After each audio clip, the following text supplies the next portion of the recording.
আসসালামু আলাইকুম ওয়া রাহমাতুল্লাহ। এটা হচ্ছে সিলেট শহরের লাওয়াই। সিলেট শহরের পানি এখনো আসলে কমেনি, মানে কমেছে, কিন্তু এই জায়গার পানি এখনো এই যে অনেক পানি।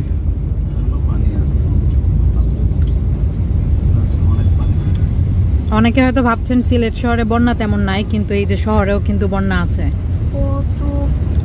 অনেক পানি।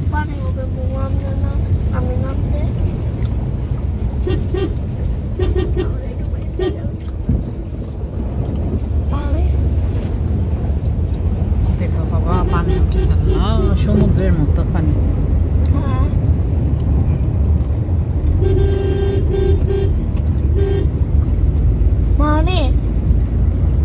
হ্যাঁ ধরো, এই যে গলির ভিতরেও পানি।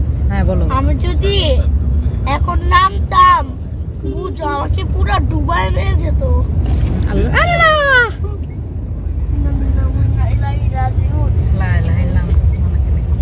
কোনটা এভাবে পানি ছিটে দিল? এত উপরে আসে সিএনজি পানি।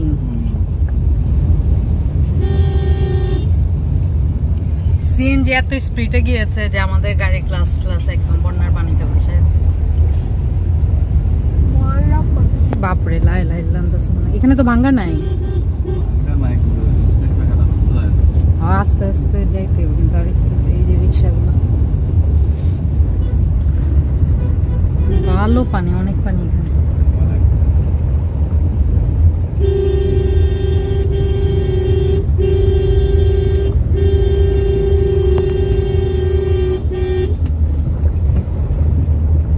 ওই যে সিএনজি আটকে গেছে।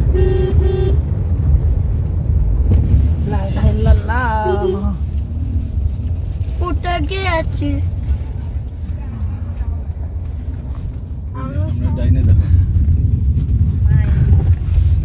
ও বাবা রে, এটি তো নিচে না, এগুলো উঁচা।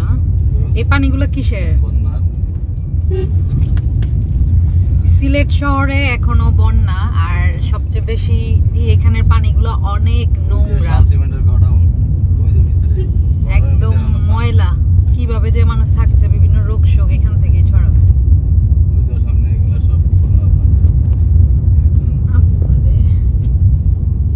অনেক বাড়িঘর বন্যা পানির নিচে এখন।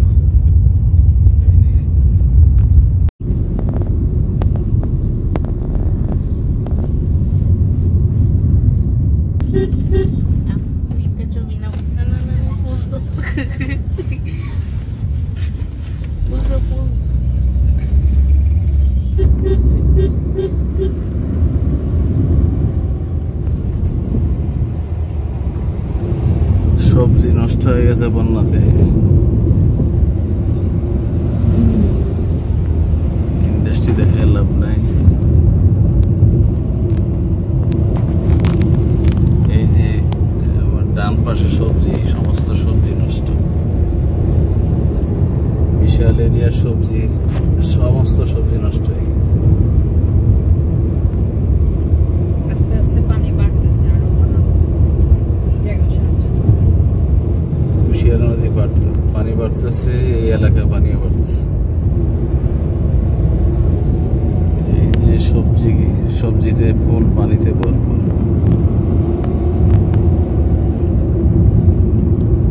সমস্ত সবজি নষ্ট হয়ে গেছে পানির নিচে, পানি উঠে গেছে। গতবার যাওয়ার সময় এগুলা সব সবজি সুন্দরই ছিল, আর এখন এগুলা সব পানি, সমস্ত সবজি শেষ, লাল হয়ে গেছে, মানে গাছ শেষ।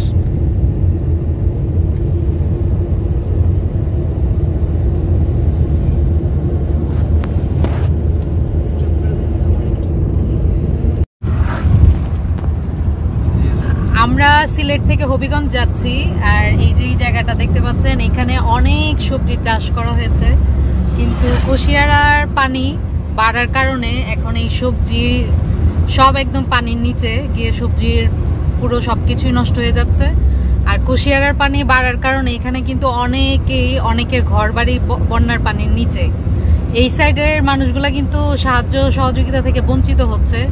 তো সিলেট সুনামগঞ্জের পাশাপাশি আমাদের উচিত এই সাইডেও আসা, আর এই সাইডেও মানে বন্যার্থ যারা আছে ওদেরকেও সাহায্য সহযোগিতা করা উচিত।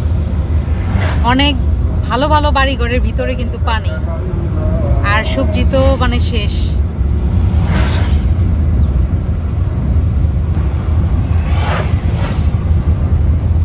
এই যে সবজির গাছটা একদম মরে মানে লাল হয়ে গিয়েছে, মানে সব নষ্ট।